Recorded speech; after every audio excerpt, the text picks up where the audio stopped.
Dimitri, la maison connectée. Merci. Bonjour à tous, merci à E5T de me donner l'opportunité d'intervenir.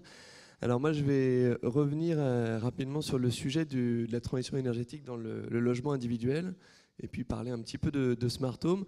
Alors pour ça, je voudrais d'abord recommencer en partant des grandes tendances qu'on observe au niveau mondial. Je ne sais pas si... Je crois que j'ai les mêmes problèmes que tout le monde. Ah oui, voilà, c'est ça. C'est bon. Ok. Ça apparaît pas de façon très lisible, mais voilà. Donc, 4 grandes tendances sur la transition énergétique et voir comment ça se traduit au niveau du logement individuel. Alors, la première tendance, c'est l'électrification. Pas nécessairement une explosion de la production parce qu'il y a un effort d'efficacité énergétique, mais une électrification forte des usages, le véhicule électrique, de façon un peu moins positive, parfois la clim, on en a pas mal parlé pour cet été. Voilà. La décentralisation également, avec le développement des énergies renouvelables, et puis également, pas seulement sur la production, mais sur la consommation, avec tout ce qui est autoconsommation. Également la décarbonation qui est un vrai enjeu qui a été évoqué de nombreuses fois et avec des chiffres qui sont toujours inquiétants. 95% du budget, si on veut respecter l'accord de Paris, du budget carbone qu'on dépenserait d'ici 2040 avec des infrastructures qui existent. Et puis enfin la numérisation. Donc le chiffre que j'ai mis ici, c'est 30% d'économie d'énergie qu'on observe en moyenne quand on accompagne des clients sur la transformation digitale. Alors on a entendu parler un peu de numérique hier. Je pense qu'il faut bien séparer le fait qu'effectivement la publicité ou Netflix a un impact énergétique non nul et pas jeter le bébé avec l'eau du bain et se dire que le numérique c'est aussi un outil formidable et c'est pas ce qui consomme le plus d'énergie pour faire de l'efficacité énergétique. Et ça c'est un vrai axe important dans les efforts qui nous attendent.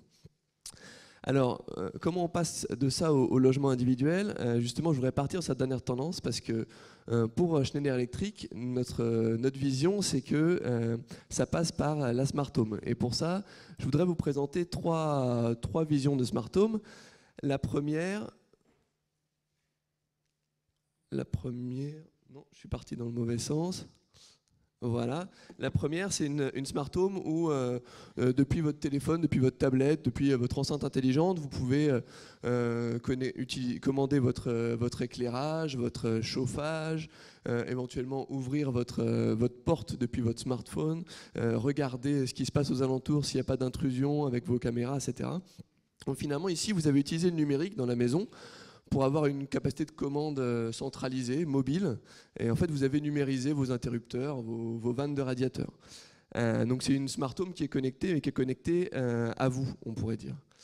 Un deuxième type de smart home que je voudrais présenter, c'est une maison dans laquelle vous avez un panneau photovoltaïque sur le toit qui va optimiser son taux d'autoconsommation.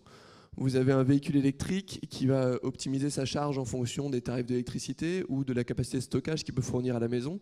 Un chauffage apprenant qui va s'adapter à vos préférences de confort et puis ensuite qui va se régler automatiquement. Alors ici, le numérique, il vous a servi différemment. Il vous a servi à intégrer des données externes, la météo, les tarifs d'électricité, et à utiliser les capacités de calcul dans le cloud pour faire de l'optimisation du fonctionnement de votre maison. Et puis, une troisième maison que je voudrais présenter, c'est une maison qui participerait à un microgrid, qui participerait éventuellement à un marché local d'achat-revente d'énergie verte, qui participerait à un marché de flexibilité, voire qui remonterait des informations au syndic en cas de problème sur du collectif, voilà, ce genre de choses. Ici, le numérique il vous a donné un accès à un environnement qui est lui-même connecté. Et donc, vous avez aussi une logique d'optimisation, mais vous n'êtes plus uniquement centré sur le logement, mais sur tout l'environnement autour.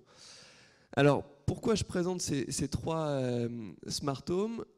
C'est pour dire que finalement, ces trois visions, c'est finalement la transformation numérique du logement dans son volet énergétique. On pourrait le voir dans beaucoup d'autres volets, mais c'est dans le volet énergétique ici. Et en fait, les deux dernières visions que j'ai présentées, ont un vrai potentiel d'économie d'énergie. Et ça, c'est essentiel si on veut avancer, de pouvoir libérer ces potentiels. Mais on a vu, il y a beaucoup d'idées, il y en a qui restent au stade de concept. Et donc, il faut savoir, est-ce que ça aussi, ça a vocation à rester au stade de concept ou pas. Alors pour ça, il me semble que pour libérer ce potentiel qu'on observe dans ces maisons, il y a 3 conditions.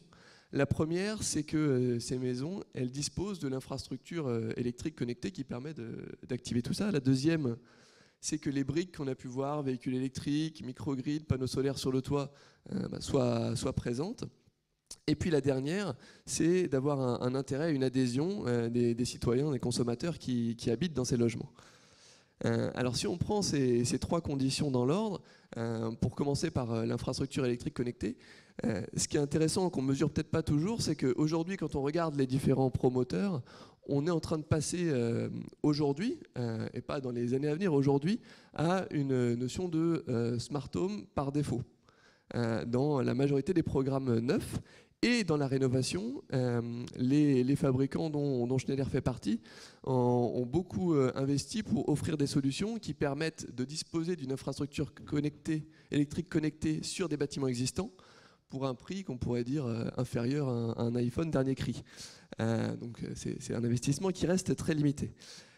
Si on regarde sur les briques ensuite, sur la deuxième condition, on voit que dans les engagements de la PPE, par exemple, en 2023, l'objectif est de 1,2 million de véhicules électriques et puis que ça continue à croître.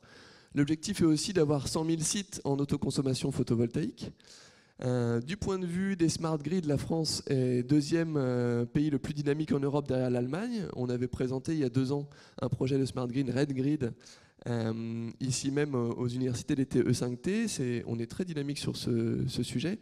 Et puis dans les maisons qui possèdent déjà des équipements type Smart Home, on voit que 1,4 million de ces logements disposent d'un équipement connecté qui a des fonctions de gestion de l'énergie, gestion intelligente de l'énergie. Donc finalement, ces briques, elles sont présentes. Et donc il reste la 3e condition, qui est l'intérêt et l'adhésion des citoyens et des consommateurs. Et là, il y a un travail à faire, évidemment. On a entendu, que ce soit le maire de La Rochelle ou de Montfermeil, sur le fait qu'au niveau des collectivités, il y a un vrai engagement dans l'accompagnement des citoyens pour tout ce qui est rénovation énergétique. Ça, c'est essentiel. L'autre enjeu essentiel, je crois que c'est un défi pour nous tous, que ce soit public, privé, société civile, c'est que je pense qu'ici, autour de cette table, on entend beaucoup parler de transition énergétique, d'énergie. On a l'impression que tous les journaux en parlent tout le temps, que voilà, c'est parti. Pour le citoyen lambda, je pense que ce n'est pas le cas. De mesurer les enjeux, l'impact que son action, son investissement, qu'il soit important ou limité, peut avoir, c'est dur à percevoir. Et donc, on a un vrai travail de pédagogie pour expliquer de façon simple et courte quelle est la valeur ajoutée que peuvent en retirer ces citoyens. Et ça, que ce soit au niveau des pouvoirs publics, de la société civile et des entreprises, de ne pas à chaque fois devoir faire un cours de 2 heures sur l'énergie pour expliquer pourquoi, même si c'est avec un investissement limité, des solutions comme la gestion active du logement peuvent avoir un vrai impact sur leur empreinte énergétique et sur les efforts que la société doit faire dans son ensemble. Et donc c'était sur cet appel à collaborer, parce que je pense que ça peut passer que par une collaboration dans les filières et puis avec les collectivités et les pouvoirs publics, collaborer pour promouvoir et expliquer de façon simple aux citoyens ces solutions et l'existence de ces solutions. Merci.